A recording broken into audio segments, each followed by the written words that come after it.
Assalamualaikum warahmatullahi wabarakatuh. Perkenalkan, saya Lailatul Nafiah dari kelas A27 ingin sedikit mempresentasikan tentang pentingnya membangun jejaring atau networking dan kemitraan atau partnership dalam dunia pendidikan Islam serta strateginya. Oke, sebelumnya kita semua tahu kan kalau pendidikan Islam itu memiliki peranan yang sangat penting dalam membentuk generasi yang mana tidak hanya cerdas secara intelektual tapi juga harus unggul secara spiritual dan moral. Namun, untuk menghadapi keadaan zaman yang seperti ini, bagaimana perkembangan globalisasi, digitalisasi yang tak terkontrol, serta kompleksitas sosial saat ini, maka lembaga sosial pendidikan Islam tidak bisa berjalan sendiri. Oleh karena itu dibutuhkan kolaborasi, sinergi, dan keterbukaan melalui jejaring atau networking dan kemitraan atau partnership yang strategis untuk memperkuat mutu dan daya saingnya.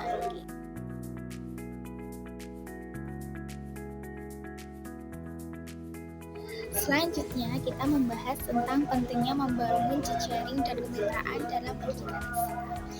Kenapa kita perlu membangun jejaring dan kemitraan dalam pendidikan Islam? Karena ini memiliki beberapa manfaat. Satu, memperluas akses dan sumber daya. Networking itu memungkinkan lembaga pendidikan Islam menjangkau sumber daya yang lebih luas, baik dalam bentuk keuangan, fasilitas, tenaga ahli, maupun teknologi. Misalnya, melalui kerjasama dengan NGO pendidikan atau institusi donor internasional. Yang kedua, ini meningkatkan mutu dan inovasi. Kemitraan dengan perguruan tinggi, lembaga riset, dan pendidikan lainnya ini akan mendorong pertukaran pengetahuan, metode pelajaran, serta inovasi kurikulum berbasis kebutuhan zaman, yang mana akan membuat kita itu semakin mendapat banyak pengalaman. Selanjutnya, yang ketiga, adanya penguatan kapasitas SDM melalui jejaring guru dan tenaga pendidikan dapat mengikuti pelatihan, seminar, atau lokakarya bersama isu lain sehingga kapasitas mereka terus berkembang sesuai tuntutan zaman. Ya, sumber daya manusia ini sangat diperlukan dalam menghadapi perkembangan zaman. Oleh karena itu, SDM ini harus dikuatkan serta dikembangkan. Ya, kalau SDM kita itu berkembang, maka kita bisa mengikuti perubahan zaman secara maksimal, secara terkontrol juga. Yang keempat, mobilitas dan exposure global. Kemitraan internasional membuka peluang pertukaran pelajar, magang, dan penelitian bersama yang memperkaya wawasan global siswa dan memperkuat posisi pendidikan Islam di kancah internasional. Dengan kemitraan internasional ini nanti akan membuka banyak sekali peluang-peluang yang bisa meningkatkan mutu kita, SDM kita, seperti adanya pertukaran pelajar, pertukaran anak-anak magang, dan penelitian bersama, sehingga wawasan kita, pengetahuan kita akan semakin berkembang dan luas. Yang kelima yaitu kolaborasi lintas sektor. Pendidikan Islam dapat menjalin kemitraan dengan sektor industri, dunia usaha, dan juga pemerintahan, terutama untuk mendukung pendidikan vokasional, kewirausahaan, atau program pemberdayaan masyarakat berbasis pesantren. Terutama yang berbasis pesantren ini sangat penting ya. Jadi pesantren itu tidak hanya mengkaji kitab-kitab syaraf, tetapi mereka juga harus berkembang, mengikuti perkembangan zaman tanpa meninggalkan ajaran-ajaran salafi seperti itu.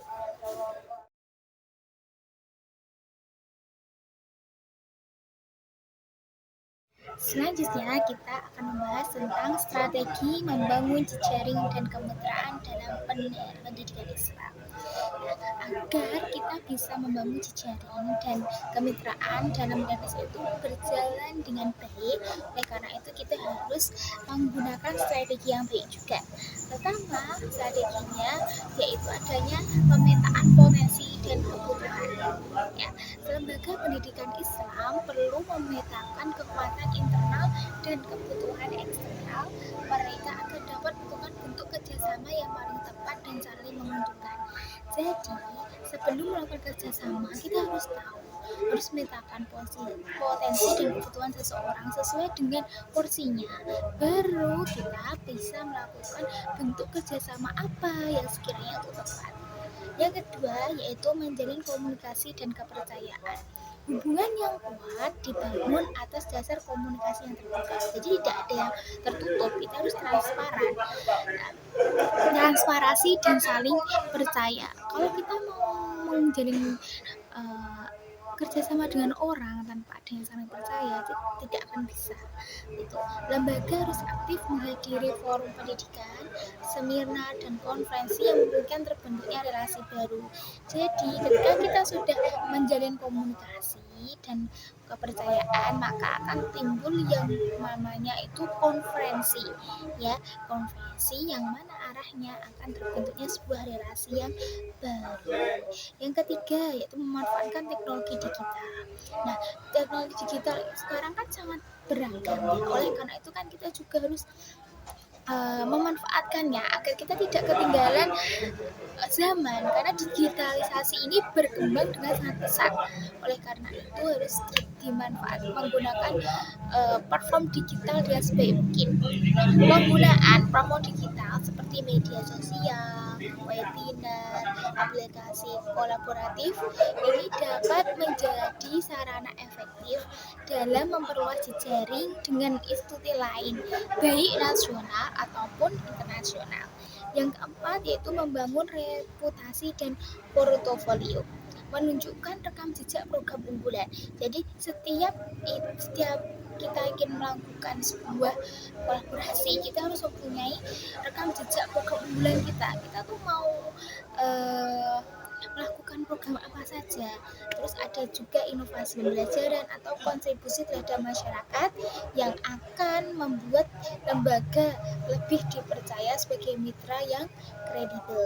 Yang kelima yaitu mengadopsi model partnership yang fleksibel. Kenapa harus fleksibel ya? Semua orang itu harus fleksibel agar bisa diterima oleh masyarakat luas. Tidak semua kemitraan harus bersifat formal atau kontraktual. Kemitraan bisa dalam bentuk forum diskusi, kegiatan bersama, proyek riset, hingga pertukaran pelajar atau guru dengan skema terbuka.